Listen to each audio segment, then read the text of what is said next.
If you are someone who struggles with a feeling of overwhelm, if you look around you and you feel like everyone's moving forward, but somehow you just never seem to make any real progress in any directions because you have so many plates spinning and there's so many things you want to do, and you feel paralyzed because you don't know where to start with any of it. So instead, you do nothing. If that is how you feel and you feel like I've described it well, then I want you to know it's because I have been there and you are absolutely not alone. And I imagine you have a lot of overwhelming emotions about that situation. You probably feel a lot of shame and disappointment in yourself. And you probably have a lack of self-trust, feeling like you start things but never finish them and that you're never going to get anywhere in life. And I know how frustrating that can feel, but I want you to know something. Even though you may believe that you are somehow broken or flawed, I want you to know that you are absolutely not.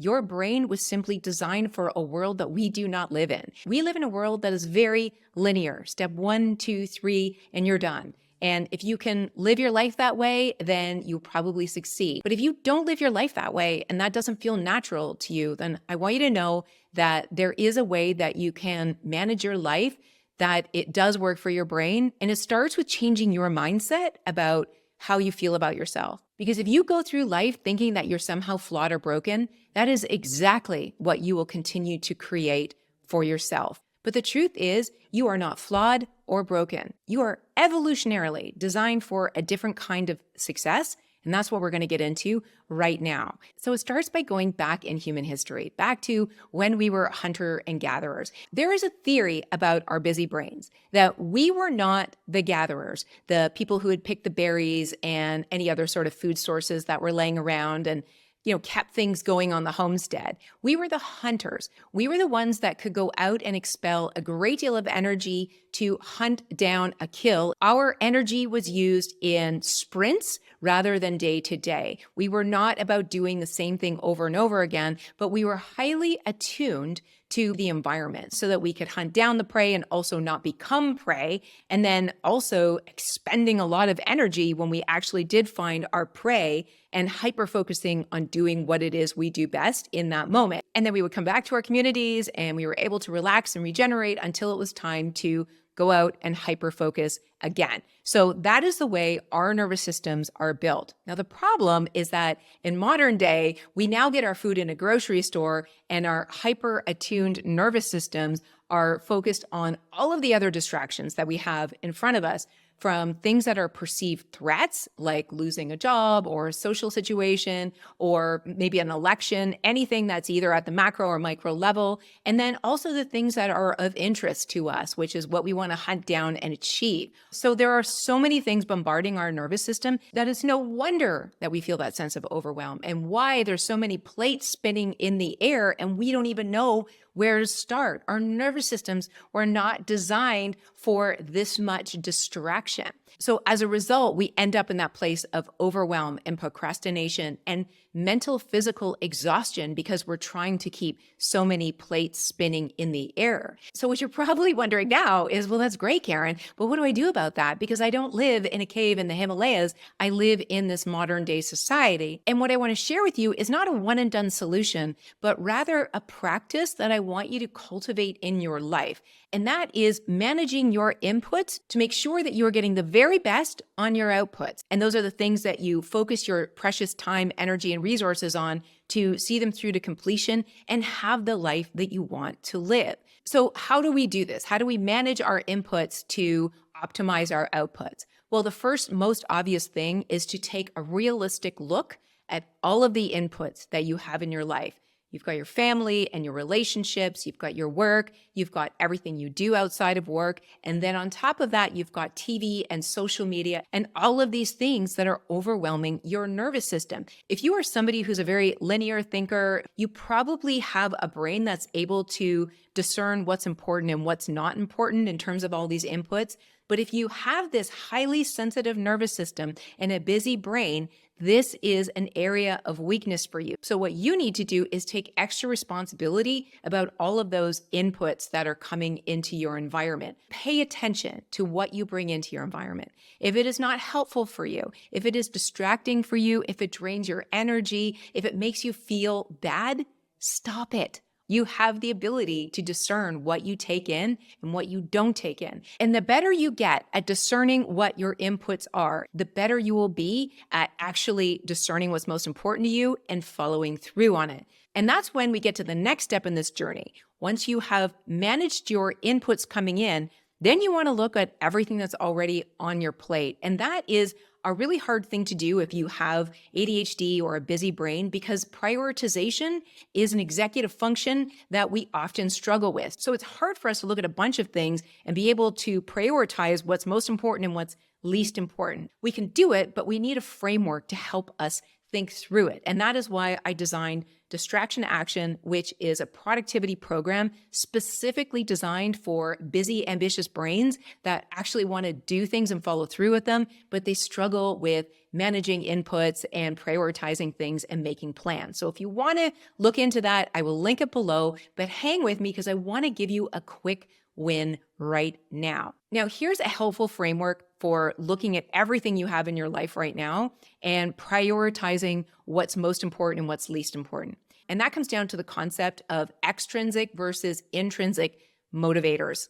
Our extrinsic motivators are the things we're motivated to do that are outside of us. They're usually ego-driven in the sense that if you achieve them, other people are going to notice. So they are often status symbols, whether it's how much money you make or how many friends you have on social media, whatever. And good, bad, or indifferent, those are extrinsic motivators, meaning when you reach or achieve whatever that goal or milestone is that you're working towards, very often it doesn't feel satisfying. So you push the goalpost even further, assuming that if you make more money or get more followers, then it will eventually feel good. But that's a trap because that never, ever, ever happens. Conversely, your intrinsic motivations are the things that you go after because they feel so interesting to you personally. Nobody needs to motivate you to do these things. You're insatiably curious about them. You love talking about them. It might be your hobby, it might not be, but it's a thing where if you were to pick up a book of your own choice, it would probably be in that domain. And these motivators are things that you want to do. There's never any, oh, I should do this or I should do that.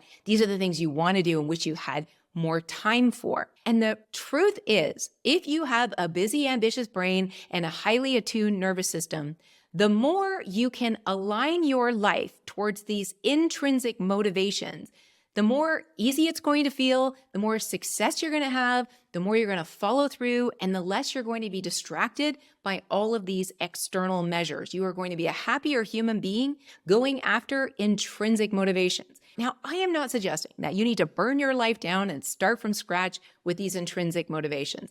This is a lifelong practice of choosing in alignment with the things that truly light you up versus the things that are external measures that never bring you any true sense of satisfaction. So that's the framework that I want you to think about when you're looking at everything that's already in your life. To the degree that you can align to intrinsic motivations, the happier, healthier, and more accomplished you are going to feel, and the less overwhelming chaos you are going to get yourself into. So now that we have that framework to think about all of the things that are currently in our world, I want to walk you through a quick exercise where you can get clarity on what are the most important things that you should be focused on right now versus everything else that's causing you those feelings of overwhelm and chaos. I just want you to close down your eyes and start breathing a little slower and a little deeper, all right? And soften any area of your body that feels tense. And just follow my guided prompts as I walk you through this exercise. Once you're feeling fully relaxed, I want you to imagine yourself 6 months to 1 year from now. And I want you to imagine that future version of you as someone who is clear on what they're doing, why they're doing it, why it's intrinsically motivating for them, and what the outcome is that your future self is working towards. This is the version of you that feels confident that they're moving in the right direction. It's not about chasing numbers or accolades or money. That can come, but that's not what they're focused on. It's about those intrinsic motivations based on inherent interest and curiosity that your nervous system always seems to have enough energy and attention to focus on and be drawn towards.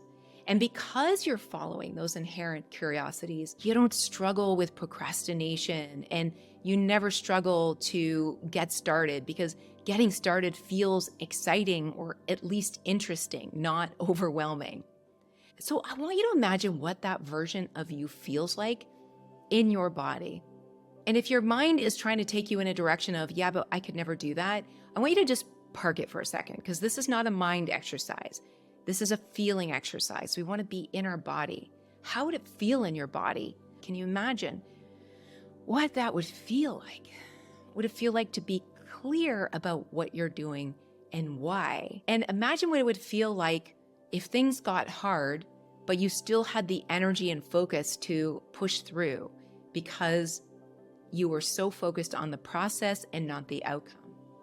Just imagine what that would feel like in your body and sit with the feeling for just a few seconds.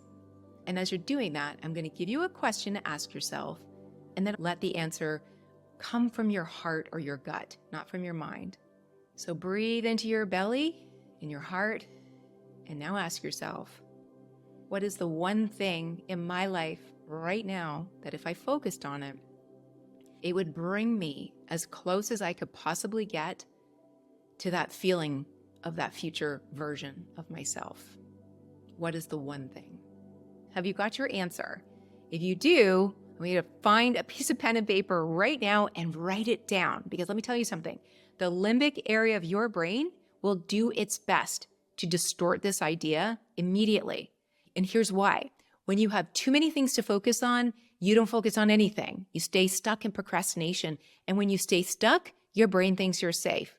The minute you start taking action in the direction of what it is you want, your brain starts to get a little nervous, and that's when the self-doubts come in. So please take a moment and write down what came to you during that exercise and know that that came from the best part of you. So resist the urge to overthink it. Don't let your ego come in with all of those extrinsic motivators to make sure that whatever it is that you want to do is going to look good from the outside as well. This is all about your intrinsic motivations. And now let me ask you the most important question. Are you willing to put that one thing ahead of everything else that is causing the chaos and overwhelm in your life? Are you willing to dedicate the time, energy, and resources and attention required to move that one thing forward in the direction that you truly want to go in?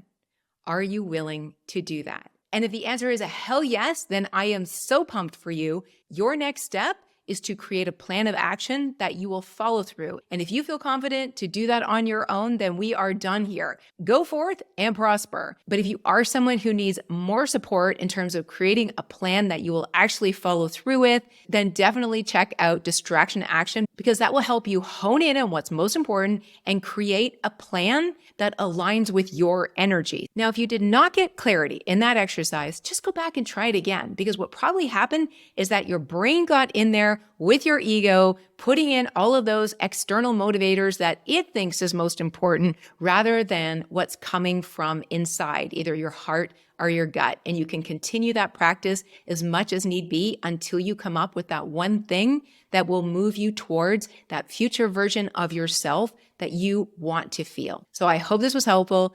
Thanks for watching, and I will see you in another video. Talk soon. Bye-bye.